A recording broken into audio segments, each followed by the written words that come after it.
सबके बीच में कहना चाहिए कि नहीं कहना चाहिए। पूज्य श्री गोरीलाल कुंजवाले महाराज जी आने वाले हैं।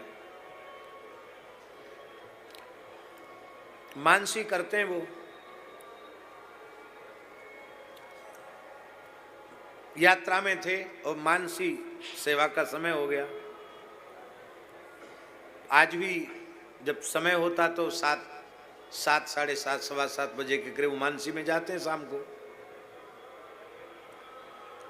अब कहीं यात्रा में है तो क्या करें, तो फिर वाहन में ही मानसी में चले जाते हैं। उस समय उनका सारथी भी बहुत धीमे गाड़ी चलाता है और कोई व्यक्ति गाड़ी में बैठा हुआ चर्चा नहीं करता। और महाराज जी अपनी 1-1.5 घंटा उनको लगता है मानसी में करता। सत्य घटना सुना रहे हैं आपको। महाराज जी मानसी में थे युगल सरकार की सेवा में और गाड़ी का एक्सीडेंट हो गया।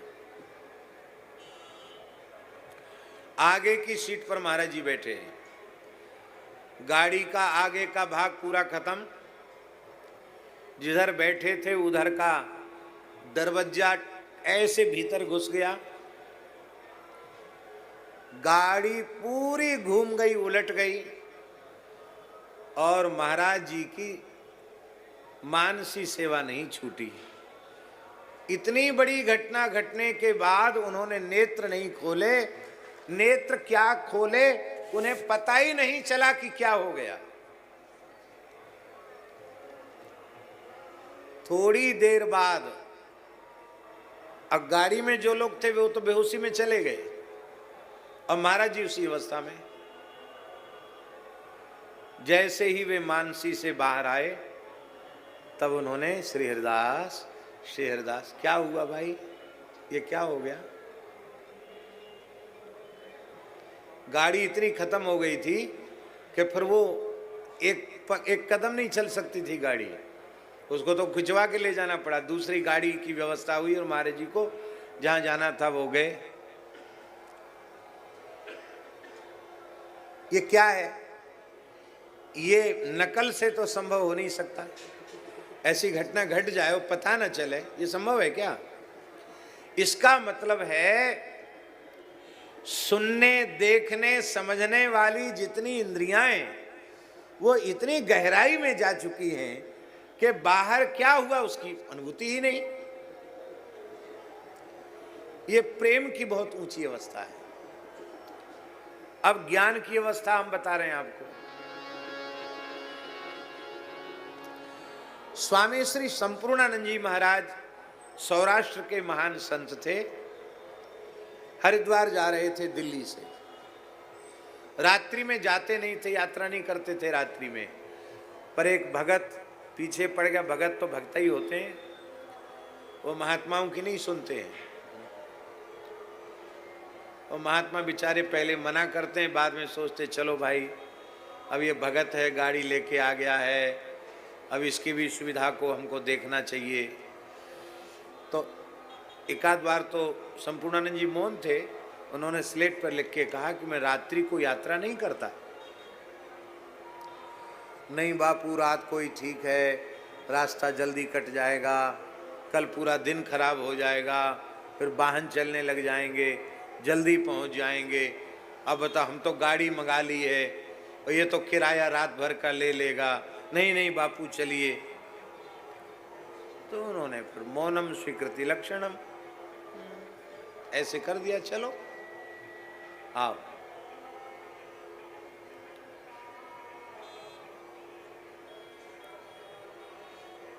श्री गोविंदास जी महाराज, तो आओ चलो चले।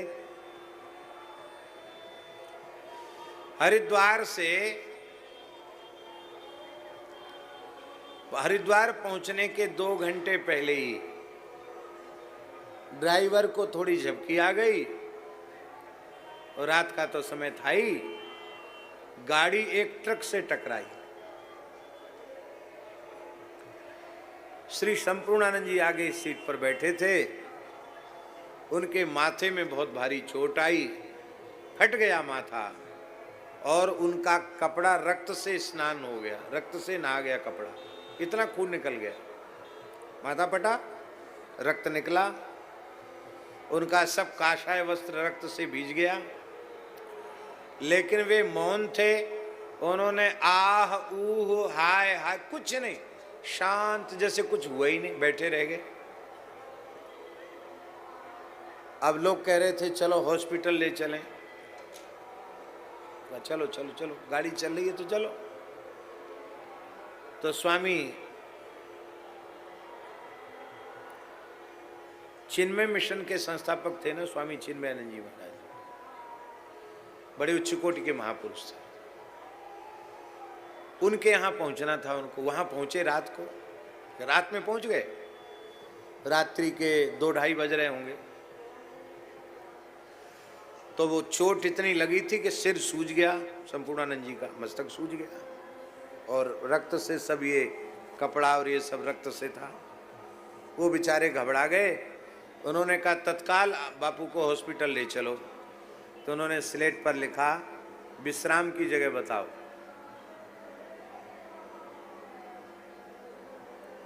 हॉस्पिटल नहीं जाऊंगा, विश्राम की जगह बताओ। तो विश्राम की जगह तो पहले से निश्चित थी, कपड़े वपड़े भी नहीं खोले, जैसे थे वैसे ही बिना कुछ धोए धाए लेटे, और लेटते ही सो गए, नाक बजने लग गए। तो उनको बड़ा आश्चर्य हुआ कि इतनी चोट में ये सो कैसे रहे, कष्ट का बिल्कुल अनुसंधान नहीं है क्या। हाँ, रात को आकर उन्होंने बोले थोड़ा गरम गरम दूध और थोड़ी फिटकरी स्वामी जी ने, कि कुछ ये तो दे ही दें, कम से कम हॉस्पिटल नहीं जा रहे हैं। वो ले लिया उन्होंने, सो गए। आश्चर्य हुआ कि ये ऐसे कैसे सो गए। तो प्रातःकाल आकर स्वामी जी ने संपूर्णानंद जी से पूछा कि स्वामी जी एक बात बताओ, इतनी भयंकर घटना शरीर के साथ घट जाए और कोई व्यक्ति सो कैसे सकता है? ये बात विज्ञान से अलग है, विज्ञान से विरुद्ध है। ये बात अनुभूति के भी विरुद्ध है, विज्ञान के भी विरुद्ध है। ये कैसे हो गया? इतनी बड़ी घटना का आपके चित्त पर प्रभाव नहीं पड़ा? तो संपूर्णानंद जी मौन थे, मौन व्रत में थे। उन्होंने स्लेट पर लिखा, मैं देह नहीं आत्मा हूं, इस पर आप प्रवचन करते हैं और मैं इसे जीता हूं।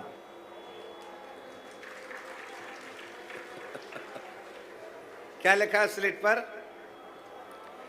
मैं देह नहीं, मैं आत्मा हूं, इस पर आप प्रवचन करते हो और मैं इसको जीता हूं। और हॉस्पिटल गए नहीं, वो बुलाए डॉक्टर बुला करके घाव की सफाई करी, मलहम पट्टी हुई, वहीं ठीक हो गए, हॉस्पिटल नहीं गए।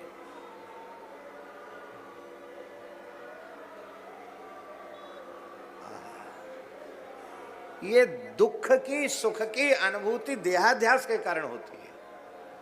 पंचम स्कंध में जड़ भरत जी क्या करें?